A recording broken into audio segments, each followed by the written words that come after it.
So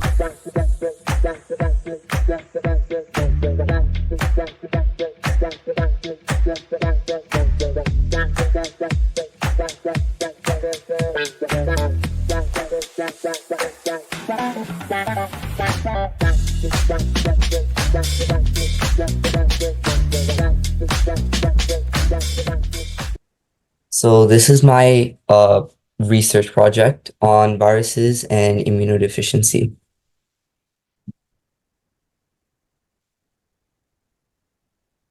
My name is Rudraksh Nair.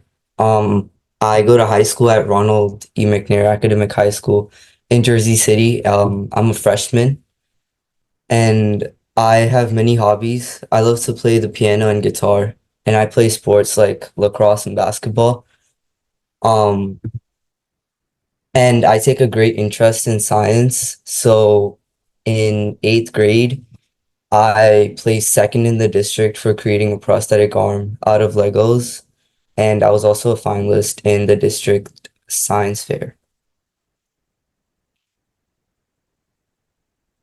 So this research paper, I based it on immunology and virology. The questions I sought to answer were, why do some viruses cause immunodeficiencies, and what causes viruses to cause secondary infections or diseases? This research to me was very important to discovering how viruses work and how they can cause secondary infections and cause immunodeficiencies in people.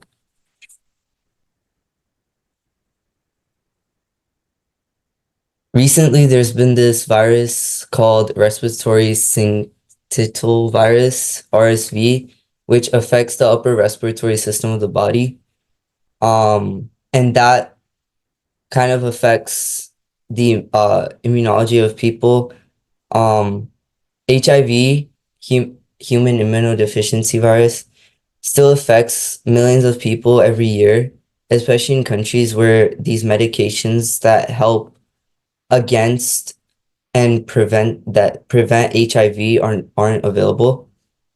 Ebola is still found in many contaminated waters in African countries. And these three viruses are three of the many viruses which are responsible for causing immunodeficiencies in humans.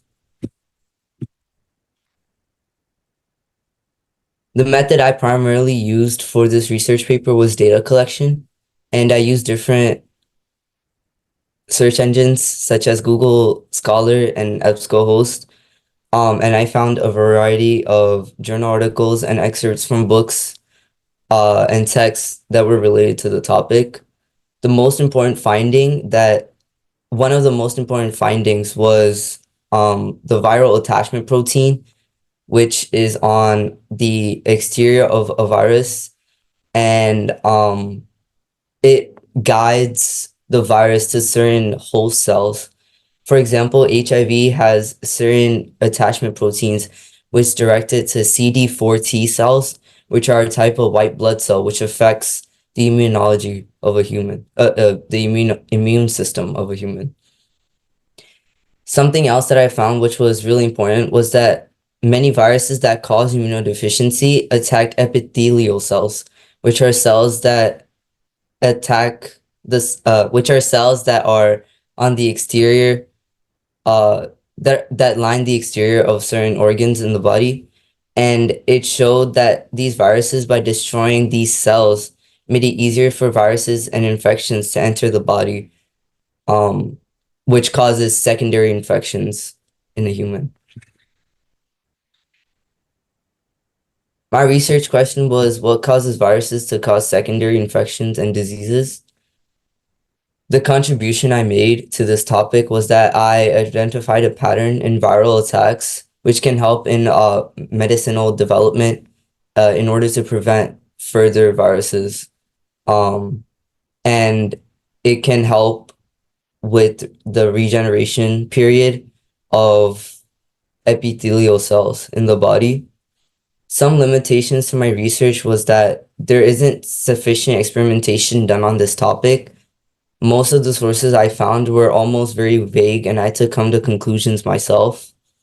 And there are many more viruses that might cause secondary infections and immunodeficiency. But for the purpose of this research paper, I only focused on the more relevant ones of this time period.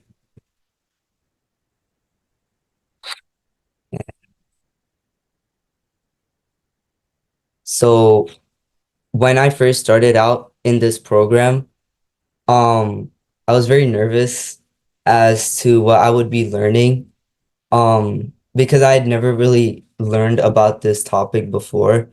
But Dr. Kate really helped me dive deeper into this topic, and I gained a much greater interest and more knowledge in this topic.